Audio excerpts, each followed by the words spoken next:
Hello, everybody, and welcome back to the Drive Pink Dialogue. We are about 90 seconds from the end of a 2-0 victory against FC Cincinnati, a game that got very scary at the beginning, or rather the end of the first half, because of a Toto Aviles second yellow that turned into a red card. But the second half, just as Inter Miami would have wanted, very boring, very easy, not under a lot of pressure. You couldn't draw it up any better. I am, as always, your host, Scotty. I'm here with my co-host, Saur. We just won, man. How you feeling? I'm feeling good, man. I don't know what's wrong with my camera. I'm trying to fix it, but I'm feeling good. That was a good game. Started off really well. I hadn't even switched on the game, and it was already 1-0. So that tells you exactly how it started. Got even better, and I was like, okay, this is it. We're gonna win by a big margin, and this is gonna be a phenomenal revenge game. And lo and behold, Inter Miami does exactly what Inter Miami does, or one of the players does something absolutely daft. Toto Aviles, who we need to have a conversation about, by the way. And after that, it's unfortunate that we didn't get to see how Inter Miami would have executed their game plan throughout the rest of the game. And it just felt like we were obviously hunkering down. A defensive masterclass, by the way. The 10 players on the pitch really held their own, shut out completely what Cincinnati was throwing their way. So kudos to them for organizing themselves. But a little bit of a weird one. We started off brilliantly, got the result very early, and just when we thought we were going to absolutely blow them out of the water, we had to really dig down and grind a result out. Unfortunate that we weren't able to see our full style of play come through, but a result is a result. Playoffs, here we come, baby.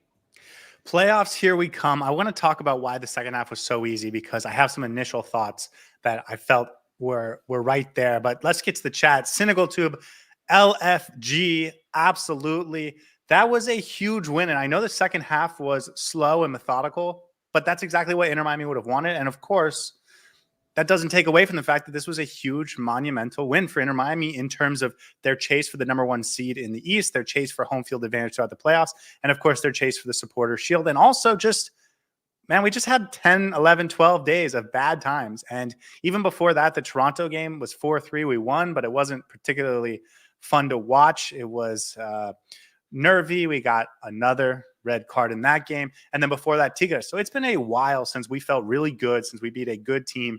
And then our last time against Cincinnati was not so good. So to get off to an early start was really, really nice. And then to maintain it throughout, get Drake Calendar that clean sheet that we have been needing to get him for quite some time. He certainly deserved that tonight. I feel really good. And I don't want the fact that it was sort of a meandering, casual second half take away from the excitement of what is a really big win. No, it wasn't, man. It wasn't casual by any means. I thought we played really well in defense when we needed to, and we did exactly what we had to do to get a result out. Overall, a fantastic win. I thought there were some really good performances. Wiegand, I think, had the good performance that we wanted from him.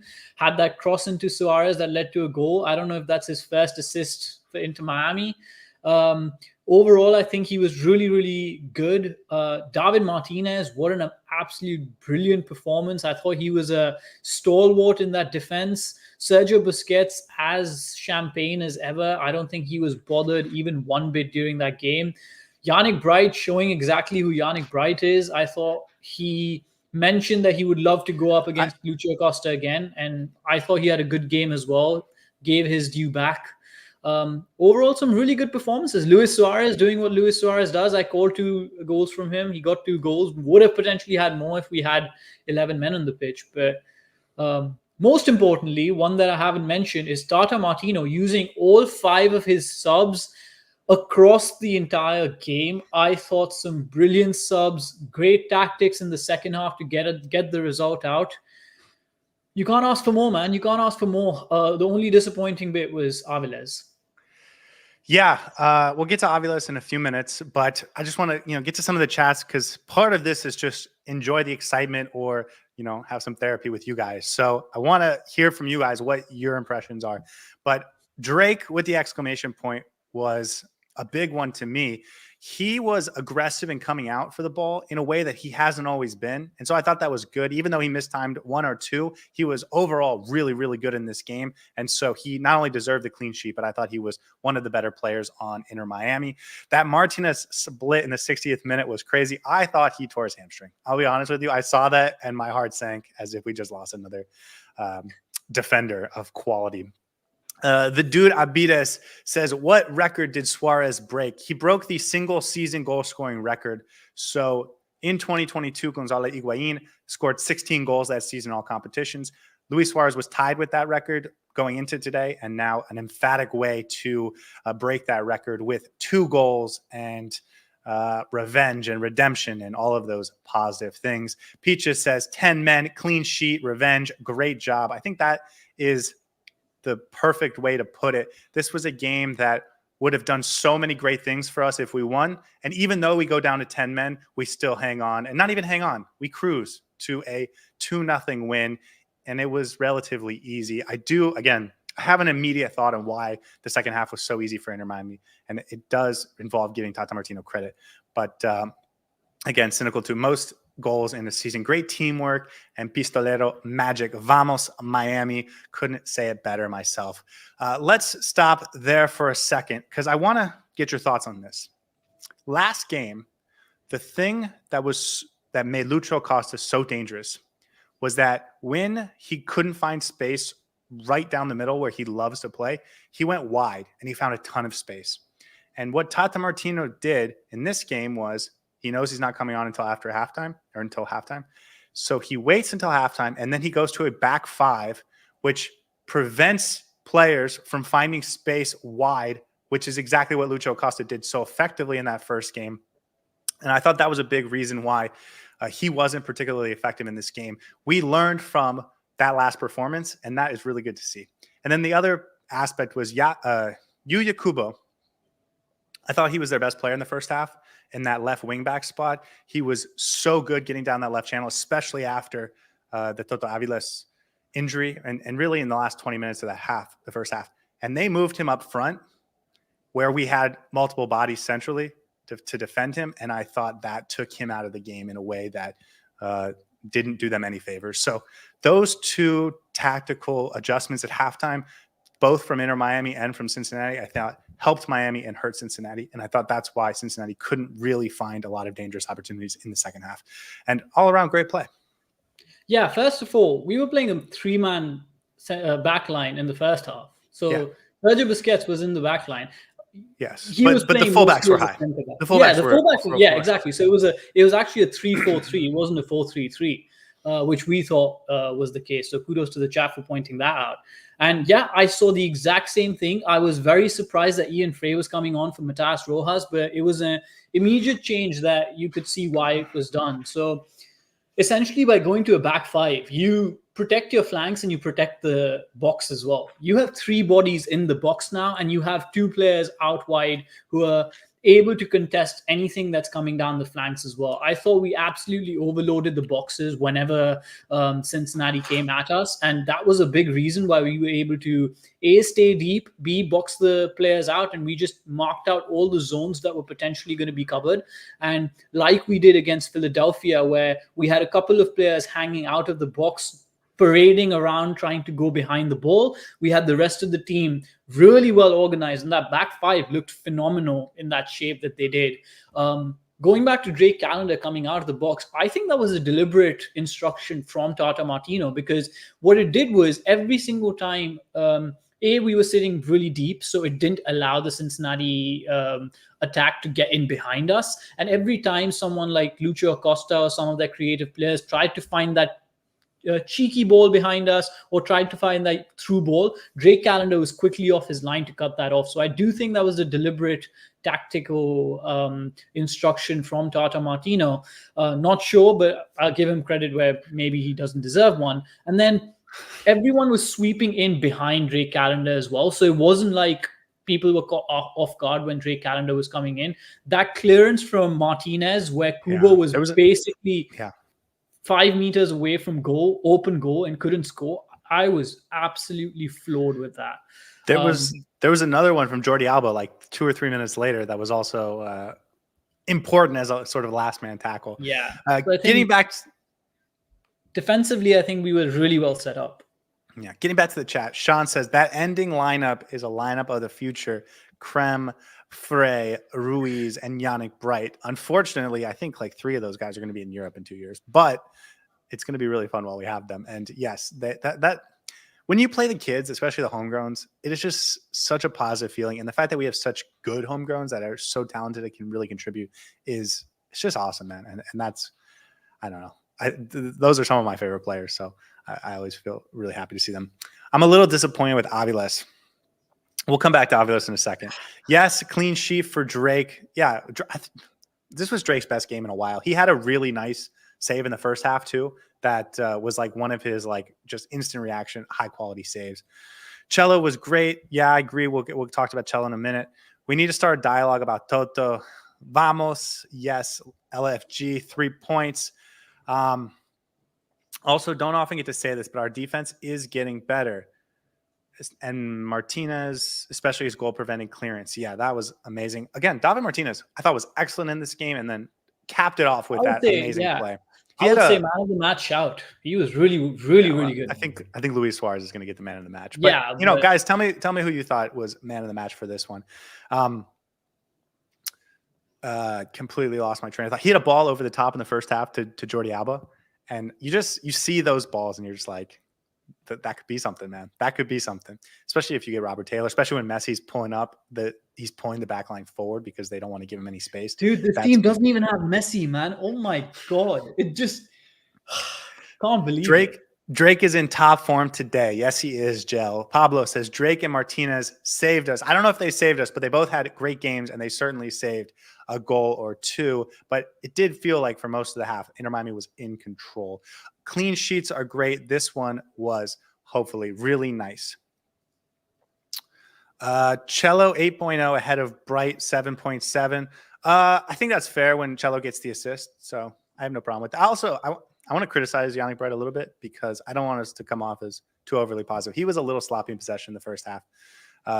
Not that that's like he was a normal 6, but I don't want to give him too much credit. Cello was class. Aviles doesn't learn. He needs to go to the bench. Okay, let's talk about Aviles.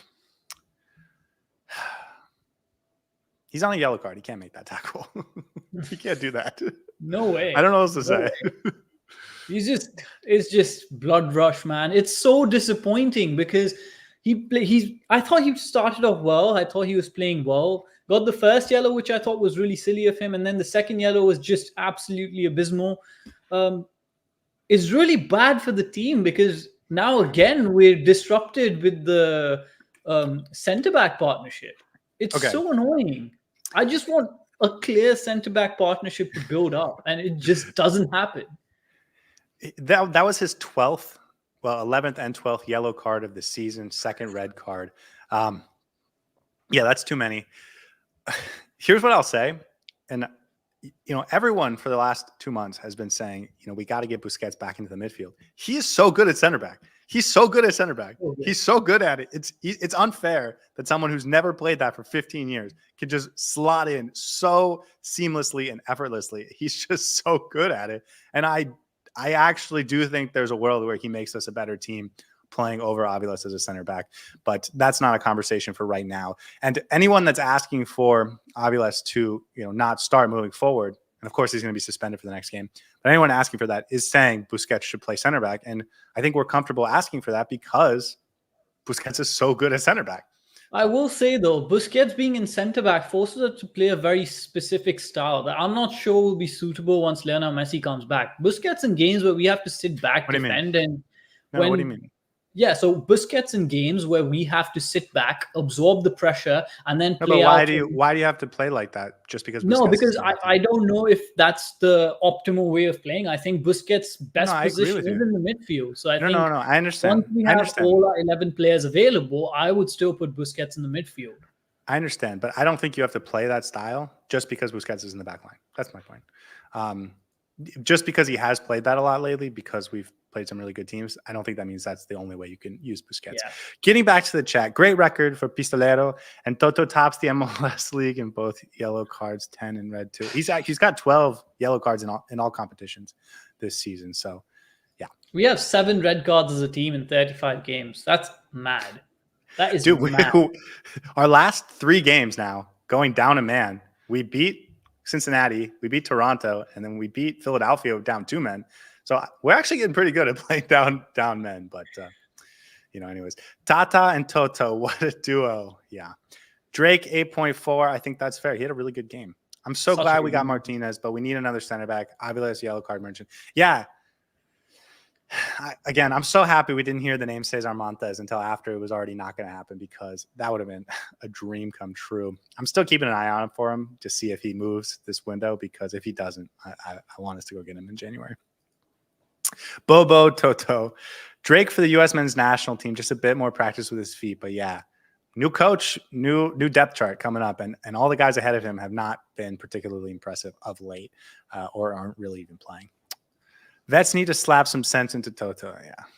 Bright did really well against Acosta. Yeah, Bright was good. I know I said he was a little sloppy in possession, but he was good. Suarez, then Drake. Yeah, I do think Suarez was the player of the match. He had 2 goals in the first 6 minutes. He set the tone for the game, and he held the ball up really well throughout much of the game. Suarez for man in the match for sure, but Drake a contender. Supporter Shield, here we go. We are coming. Let's talk about Chelo Wigan, because we've been very critical of him over the last several games, and we've called for Ian Frey. I think we were a little bit more positive about him in the pregame show, talking about how he had a reset, 11 days to sort of reset his mind and see if he can come back with a fresh outlook and play a little bit better. Had an assist early, was in positive positions. I thought this was his best game in a long time, and he gets the assist. And I have things that I could criticize him for, but I don't want to, because I feel like I'm just being nitpicky and at this point kind of picking on him. So I'll probably hold those for tomorrow's full game breakdown. But Chelo had a good game. Yeah, I think there are gaps in his game that he can't really help. Yeah. But overall, I thought he had a really good game. Defensively, he was quite solid. Once we went down a man, he had a little bit of difficulty dealing with Kubo, but I thought once we went back to a back 5, that really suited him, and he was able to then play a little bit more defensively. And Ian Frey was there to help him out as well. So it was a good performance from him, solid all around, and a great assist as well.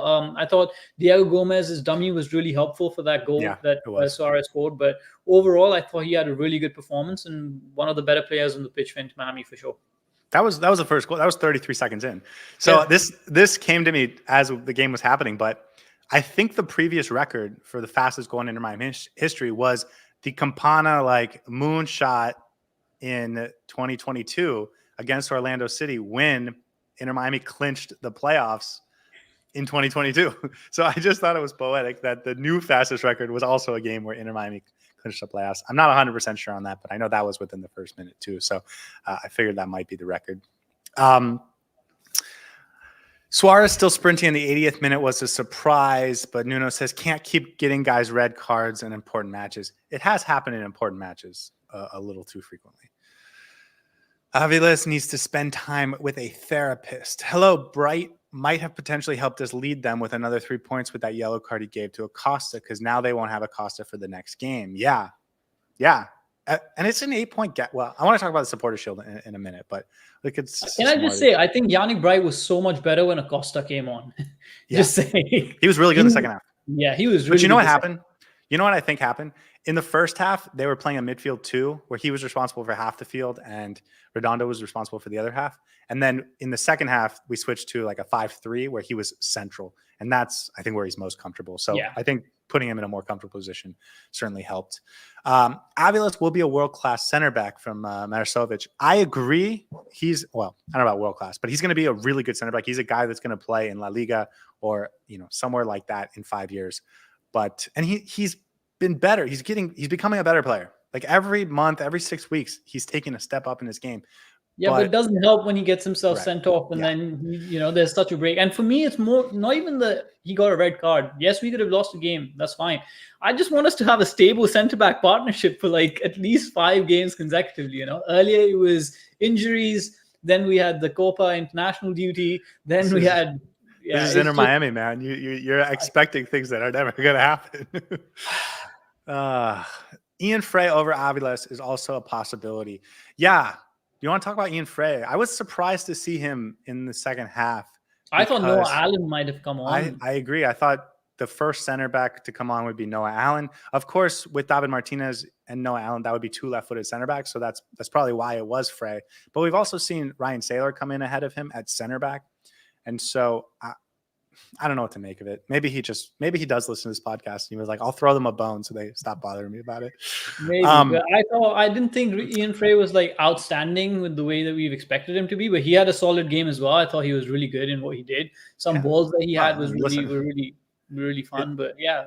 The things that we love about Ian Frey that are magical is when he gets forward. He can't get forward. And he did. I don't think he put a foot wrong when he was defensively sound. So. Right. I don't know, says Cello shouldn't paint his hair blonde. I swear it makes you play worse. Cough, cough, Campana. I think Campana's getting close enough where he can cut the blonde off too, I think. Yeah. That's probably happening. I love his attitude. He just needs to learn when to dial it down. This is about Aviles. Yeah, I agree. If he didn't get yellow cards, and especially yellow cards because he's being too aggressive high, right? He's coming for those high tackles to win the ball high up the pitch, and then he just goes in behind them, or he makes a bad tackle. I think that's how he got the first yellow card today. Like, those are the things he needs to really dial down. But he has the tools and the athleticism, and he is getting better. This team now has solid experience playing down with 10 men, and that is not to be understated. When you get into the playoffs, and if you do lose a man in the playoffs, you are going to feel comfortable like you've done this before. And so it's character building. Yeah, it is. Live Tata. That feels like a maniac waiting to happen. Pythias, it was that final break you cut him, Scotty. Yeah, maybe. Cello is a solid defender. Yeah, he is solid. I'd agree with that. Gomez and Redondo put in a shift next to Bright. Yeah, I agree. I thought all 3 of the midfielders were really good in this game. And I really like to see the subs. I thought they came at an appropriate time. Kramaski for Redondo. We have seen Redondo gas out and be less effective when you get into that 75th, 80th, 85th minute. And even Diego Gomez, who put in a real shift, I thought getting those 2 guys out before they hit the wall, or as they were hitting the wall, I thought was really good from Tata, which is something maybe there's a case to be made about Suarez coming off a little bit earlier, but again, nitpicky, right? I think that's fair. Yeah. Peaches goes to gel. But I might have potentially helped this with, that's about Lucho Acosta getting suspended for the next game. Tata coaches the same win or lose. I thought he was a little bit better today. He was more aggressive in making the subs, and I appreciate that. I don't know. And of course, like, if we want to be mean and hypothesize, he could have started Julian Gressel if he was available and not Yannick Bright, and he could have kept that into the second half if it wasn't for the red card. But those things happened, and he got it right from there. So got to give him credit for that. He made the subs at the right point. Like, he understood the game state when we needed to make changes and freshen things up. And he didn't do that last game around when it really mattered. So I'm wondering what happened there, but at least he didn't freeze up this time around. If LAFC win the remaining 2 games they have, they will close the gap to 3 points. I want to talk about the supporter shield in a second, but let's just get through some of the rest of these chats. Sean says Tata knew he couldn't ignore Frey anymore. Exactly, Sean. Sean understands. Okay, let's get to the supporter shield conversation, and then we'll get to some more of the chats. 8 points on Cincinnati. Let me just check the rest of the MLS games. That's huge, man. That's huge. That's like almost locking down first place in the East. I know Columbus has 3 games in hand, and they're going to have some games to play, but you have to remember, even as good as Columbus is, because they have all those games in hand, they're going to have to play more frequently, playing 2 games a week, their guys are going to get tired. And I know they have a lot of depth, and I know they're, rotate well, but they're not going to just win, every 10 of their last 11 games. That's not going to happen. And so for them, it's going to be really tough. And 13 points. That's a lot, man. At this point in time, I think it's up to us, right? It's ours to lose. It's ours to lose. In East. In the East, yes, in the Yeah. East, it's ours to lose, and it's a hard position to lose from. But again, I wouldn't put it past any team to draw up a miracle and win all their remaining games. But I don't want to Oh, I jinx wouldn't. That's anything. not going to happen. That's not I going don't to I happen. don't want to jinx The anything. But I only think Inter Miami is in a very, very good position to win the East. the really the only team I'm worried about now is LAFC, and I wouldn't even say I'm worried about them. They did add Giroud, and so we'll see how that comes together. But I feel like Inter Miami is in a really good spot, and the only thing that's going to stop us, I think, is Tata Martino. When Messi comes back, if Tata Martino completely reverts back to the style we had 3 months ago, and he doesn't pick up the lessons, the defensive solidity, the fullbacks playing more positionally disciplined, and then Yannick Bright in the midfield, if he doesn't adapt all those things to Messi, which he absolutely can, then we could be in some trouble, and that would make me really sad. But I think LAFC is the last team, dude. The Galaxy are 7 points back. I mean, we have a 7-point gap on the Galaxy. 12 points on Real Salt Lake, who are losing 1-0 right now, even on games. And so it's just LAFC has 2 games in hand. But again, just like Columbus, they're going to be playing a lot of games to make sure they catch up. Yeah. Okay, back to the chat. Gel says, Alba and Suarez gave no mercy to Yedlin. Yeah. Alba and Yedlin got into it at one point, and I was like, ooh. Yedlin had a comment earlier this week. They asked him about coming back to Miami, just a general basic question about a player returning to a club he used to be at. And he was like, no, it's nothing special. I'm not worried about it. And to be perfectly clear, I just read a 1-sentence quote on Twitter. I didn't see the context or his reaction or whatever, but it didn't feel like he was felt like he was in some crazy homecoming. Did Gomez get slightly injured? I hope not. No, I think he had a little bit of a concussion scare. I think he got a head injury, but I don't think he was injured. I think he's fine. Does anyone know what Suarez's undershirt said? I don't know, so I don't want to speculate. No wonder Cincy fans didn't want Suarez on the field. I don't know if you saw this, but Cincinnati fans were having a fit about Suarez being able to play in this game because he didn't play in the MLS All-Star game. And I guess if you don't play in that, you're supposed to get suspended for a game. But he was injured, so it doesn't actually count. But they were having a fit about that. And of course, he goes out and scores 2 goals in 6 minutes. Well, he did miss the next game, right? He missed the first League game. So I think it's plausible. Tata was great today. Toto, not so much. Absolutely. Mark, Aviles got his first yellow in the 11th minute. At that point, it was almost a guarantee for me he was going to get sent off. The knock on him is that once he commits and gets beat or goes to ground, he's committing the foul, and that's exactly what happened when he went to ground on a yellow and missed the ball. Yeah. Mark, you always have great comments, and I do appreciate those, and you nailed it again. And I think that's one aspect of Aviles' game that he needs to work on, his game sense, his maturity. And that's going to come with time. He's still young. But I think these are lessons that he needs to take back and actually integrate into his game, because the smartest of the players, even if they get a yellow in the first minute, they need to then deal with it. And Aviles just hasn't learned how to do that yet. But there's only growth to be had here. I think he's still a good defender for sure. And listen, he's 19 years old, so I'm just checking if he had his birthday yet. He's 19 years old, so he's gonna get better. He's gonna improve. He is going to continue to be a better player. These are things that, the reason you don't see a lot of 19-year-olds starting at center back is because they make these kind of mistakes. So this is just the learning process. He could have subbed Toto. I think subbing Toto in the first half would have been something. Toto was reckless and unpredictable from the beginning, and you could see it. Yeah, that's true. But again, a first half substitute. You kind of want to show your players you trust them. LA Galaxy just need to lose today. Yeah, let's check what they got going on. They play Atlanta United in 30 minutes. That game kicks off. I fear this too. LAFC, a scary team. Star transfer Lewis O'Brien. They mean business now. Yeah, I do think LAFC is the threat.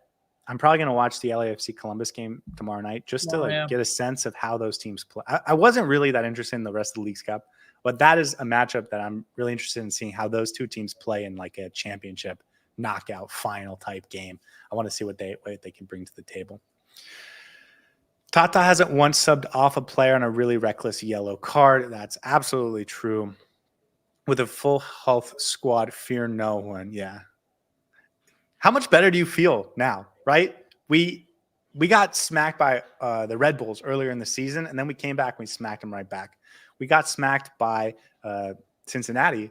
We came back and we beat them up, and we could have won that game 3 or 4-0 if we didn't give up, if we didn't lose a man, right?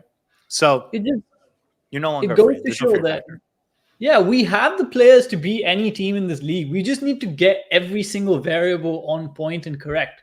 It just seems like this team always sets itself up for failure, just ties one hand behind the back to go up against the most scary opposition. And that's what holds us back a little bit.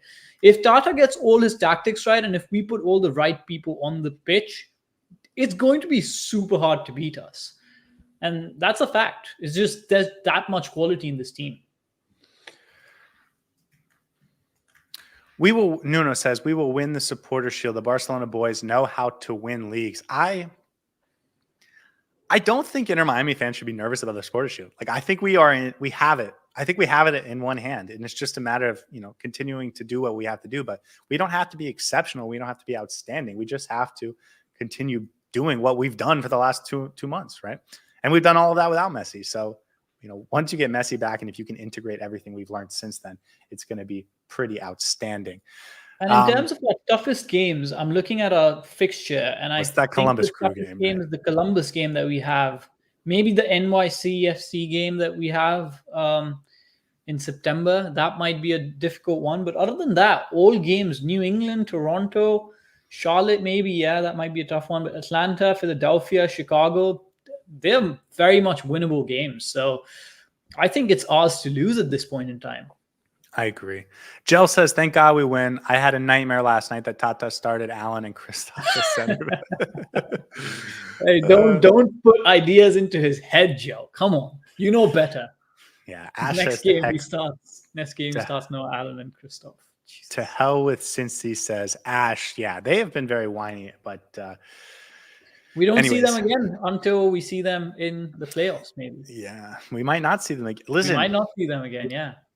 I will say, they have the hell is real rivalry coming up with Columbus in Cincinnati. They went to Columbus and beat Columbus earlier this season, but that was when Columbus was during the CONCACAF Champions Cup, and they were sort of, rotating a little bit and that whole thing.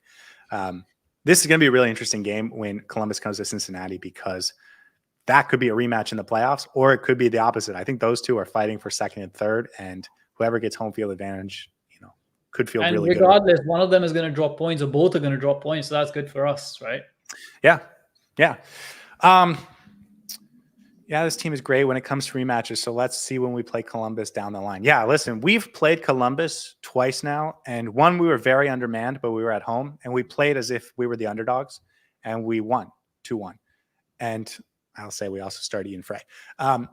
In the second time we went on the road to Columbus, we also played like we were underdogs. We had more bodies available, but we didn't start Ian Frey. We lost 3-2.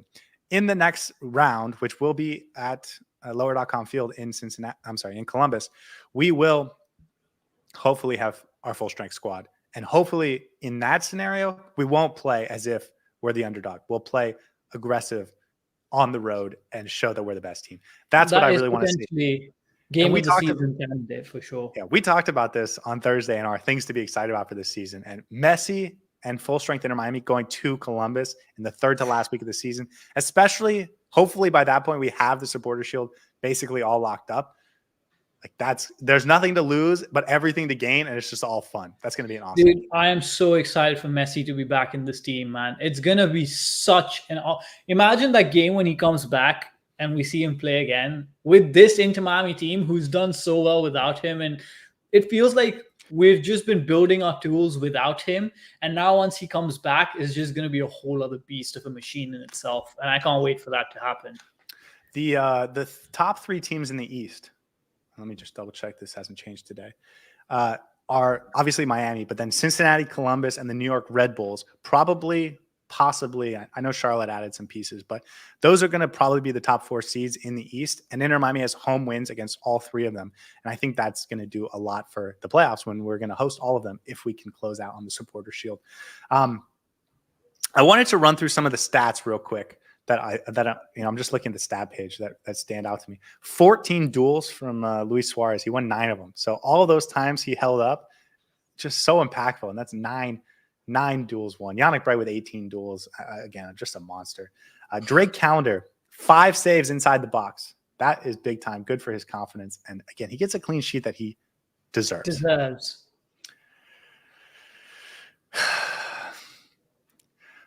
All right. There is no room for mistakes during the playoffs. Yeah, of course. How are you feeling about this team now? Like when we get into the playoffs and it's a must-win game. No. Don't make me think about it. I'm still not fully convinced about our ability to not make stupid errors.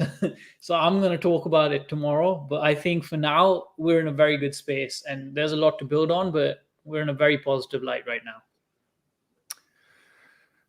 Sorry, I'm just checking Twitter to see if there's any interesting quotes from Tata or whoever the assistant was for Cincinnati. Messi won't recognize this team when he comes back. It's a drastically different team, and the way we're playing is drastically different from the way when Messi was there. We don't have to adapt. We don't have to go back to the style we played when Messi. We can just implement Messi into what we're doing now and be stronger defensively with the greatest player of all time helping to score 3 or 4 goals. When I say goals. We've been playing differently, it's not a matter of style of play. It's also the mentality. Every single player has now stepped up and has become better and has gotten into much better form. And I remember when we still had Messi, there was a lot of question marks about Busquets' ability to control the ball and questions that we no longer have to answer. We've found the answer to, and we've evolved as a team. So Messi has to fit into that evolved team now, and that's going to be really exciting to see. I don't think we regress. I think we go forward. Absolutely. And I think the players have it. It's just a matter of Tata is going to set them up right. And this is, I think, the biggest thing from Skrilla. I hope Tata will still use Bright with Messi back, because Bright is the key to us being better defensively, and he allows us to play center backs that are really good and play expansively, and that opens up so much. And it allows the fullbacks to get higher up the pitch. Right? You remember before Bright, we were demanding Cello Wiegand play deeper because we needed an extra body back there, but Messi is another 2 goals per game, and I'm like, I know, right? Messi coming back is going to be amazing. One mistake in the playoffs, and it's over for Miami, and this is very crucial, of course. Great, says Marisovic. Still a lot of room for improvement. Gressel gets the abandoned dog award. Poor Gressel, man. No, I hope he's okay. That's why I'm so hard on the Tata Toto mistake. No more of that, yeah, because if that happens in the playoffs, it'll be a disaster. Anyways, guys, thank you so much for joining us. We wanted to get some of the emotion out after the game, and we wanted to share that with you guys, and we wanted you guys to share it with us, because it's always so fun after a game like that, and we really appreciate you coming. Please do me a favor, hit the like button. There's 100 people watching this right now, and I would really appreciate it. Hit the like button. But other than that, we'll be back tomorrow with our full game breakdown. We'll rewatch it. We will talk about every player, the key decisions and the key tactical choices that made the game possible, why Toto Aviles needs to do whatever we decide he needs to do tomorrow. And, the full game breakdown, we'll give out some awards. But until then, guys, we will see you tomorrow. I hope you have a wonderful night and enjoy this win. And God bless. See you guys tomorrow.